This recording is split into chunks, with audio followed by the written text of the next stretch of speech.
ગુજરાતમાં ખેડૂતોનો અવાજ હવે વિધાનસભામાં ગુંજ્યો છે। ખેડૂતો લાંબા સમયથી પીડા ભોગવી રહ્યા છે અને આજે તેમની પીડાને વાચા આપી છે કોંગ્રેસના અધ્યક્ષ અમિત ચાવડાએ।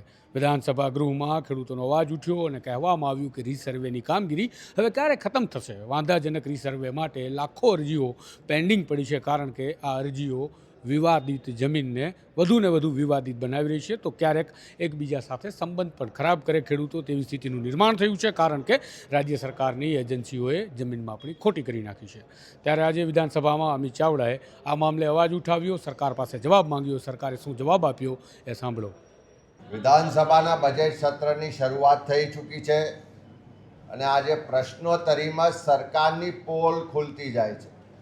સરકાર જે માહિતી છુપાવે છે, લોકોને ગેરમાર્ગે દોરે છે, પોતાની વાહવાહી કરે છે અને પોતાની માહિતી છુપાવવાના પ્રયત્નો પણ કરે, પણ ક્યાંક ને ક્યાંક વિધાનસભામાં જ્યારે પ્રશ્નોત્તરી થાય ત્યારે સાચી હકીકતો બહાર આવે છે અને જ્યારે વિપક્ષ તરીકે અમે જ્યારે લોકોનો અવાજ ઉઠાવીએ ત્યારે સરકાર એની અનદેખી કરવાનો કે એનો જવાબ આપવાનું ટાળે છે।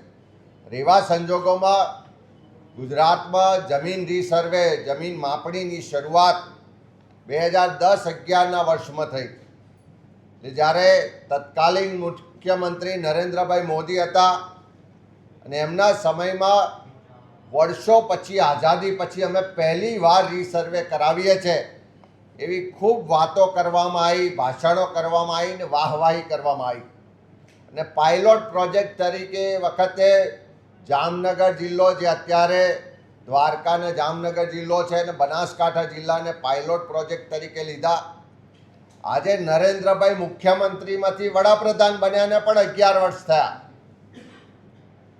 14 વર્ષે તો રામનો પણ વનવાસ પૂરો થઈ જાય, પણ ગુજરાતના ખેડૂતોની જે ફરિયાદો હતી કે આ ખોટી જમીન માપણી થાય છે, રીસર્વેના નામે કાવતરું રચીને મોટો ભ્રષ્ટાચાર થાય છે, આ જમીન માપણી કરવાવાળી એજન્સી ફ્રોડ છે, એને પ્રજાના પડસેવાના ટેક્સના કરોડો રૂપિયા આપ્યા પછી પણ જે ગોટાળા થયા છે, જે જમીનના ખોટા સર્વેને એના આધારે નકશા બન્યા, એની નોંધો પડી, એના કારણે ભાઈ ભાઈના ઝઘડા થયા છે, શેડા પડોશીઓને દુશ્મની થઈ ગઈ, અનેક જગ્યાએ ધીંગાણા થયા, લોકોના માથા તૂટ્યા, ખૂન પણ થયા, પણ સરકારે રીસર્વેને રદ પણ નથી કરતી અને એમાં જે ભૂલો થઈ છે એને સુધારવા માટે ગંભીર પણ નથી દેખાતી।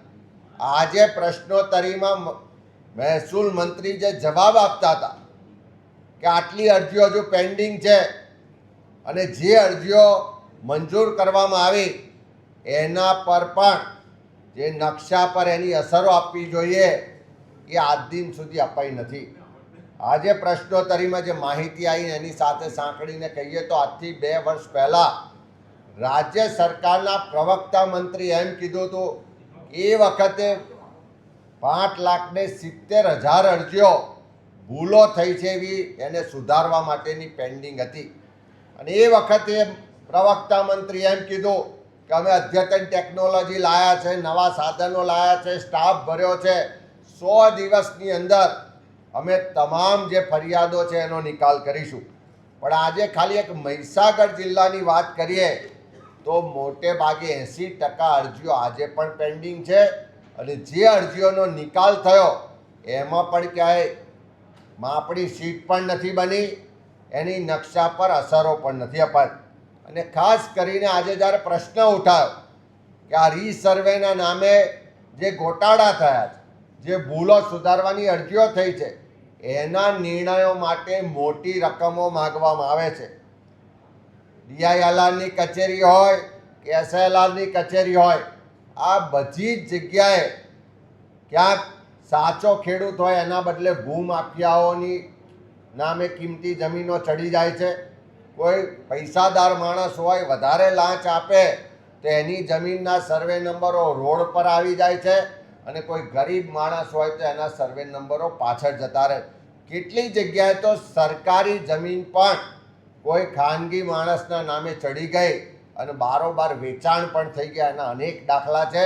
ત્યારે આજે પણ અમે માગણી કરીએ છીએ કે લાખોની સંખ્યામાં ગુજરાતના ખેડૂતોની અરજીઓ પેન્ડિંગ છે એનો તાત્કાલિક નિકાલ કરો. જે પણ અરજીઓ મંજૂર કરી છે એની હજુ માપણી સીટો નથી બની તો તાત્કાલિક માપણી સીટો બનાવો અને જે અરજીઓ મંજૂર થઈ છે માપણી સીટ બની એની આખા ગુજરાતમાં એક પણ જગ્યાએ જે તે ગામના નકશામાં અસર આપવામાં આવી નથી તો તાત્કાલિક એવી અસરો આપો. જ્યારે સરકારે એના તપાસના આદેશો આપ્યા અને ત્યારે પણ દ્વારકા અને જામનગર જિલ્લાના સામોર અને પીપળ ગામનો એક સર્વે કરવામાં આવ્યો, સેમ્પલ સર્વે કરવામાં આવ્યો અને આ બે જ ગામની જમીનોનું રીસર્વે કરવા માટે લગભગ 28 દિવસનો સમય લાગ્યો. આ જ રીસર્વે એજન્સીએ ફક્ત ઓફિસમાં બેઠા બેઠા 8 કલાકમાં કર્યું હતું. એનો સ્પષ્ટ મતલબ છે કે આખા ગુજરાતમાં એજન્સી દ્વારા જે રીસર્વે કર્યો છે એ તમામ રીસર્વે ઓફિસમાં બેસીને ખોટી રીતે કોઈને ફાયદો કરાવવા કે કોઈને નુકસાન કરાવવાના હેતુથી કર્યો છે. ત્યારે રીસર્વે તાત્કાલિક રદ પણ થવો જોઈએ અને જે પેન્ડિંગ કામ છે એના માટે આજે મંત્રી તો જવાબ નથી આપી શક્યા, પણ મારી મુખ્યમંત્રીશ્રીને વિનંતી છે કે એમના હસ્તક જ્યારે વિભાગ હોય ત્યારે ગુજરાતના ખેડૂતો માટે એમની તકલીફોનું નિવારણ માટે રીસર્વેની શું સ્થિતિ છે એના માટેનું શ્વેતપત્ર બહાર પાડે એવી માગણી કરીએ છીએ. તો આમ લાખો અરજીઓ પેન્ડિંગ પડી છે ત્યારે અમિત ચાવડાએ કહ્યું કે પ્રધાનમંત્રી નરેન્દ્ર મોદી આ રીસર્વેની કામગીરી શરૂ કરાવ્યા બાદ પ્રધાનમંત્રી બની ગયા, 11 વર્ષનો સમય થઈ ગયો, 14 વર્ષે તો ભગવાન રામનો વનવાસ ખતમ થયો, પરંતુ આ ખેડૂતોની પીડા રાજ્યની સરકાર હજી ખતમ નથી કરાવી શકી. જોઈએ હવે આ મામલે રાજ્યની સરકાર શું કરે છે. રીસર્વેથી ખરેખર ખેડૂતો પીડા ભોગવી રહ્યા છે અને તેના કારણે ભ્રષ્ટાચાર પણ વધ્યો છે રેવન્યુ વિભાગમાં, તેવું પણ કેટલાક ખેડૂતો કહી રહ્યા છે અને આક્ષેપ સામે આવી રહ્યા છે. ત્યારે રાજ્ય સરકાર આ મામલે કેવો નિર્ણય કરે છે અને કેવા ત્વરિત પગલાં લે છે એ જોવું રહ્યું. આ જ પ્રકારના અહેવાલો માટે જોતા રહેજો તમારા સ્વમાનને. નમસ્કાર.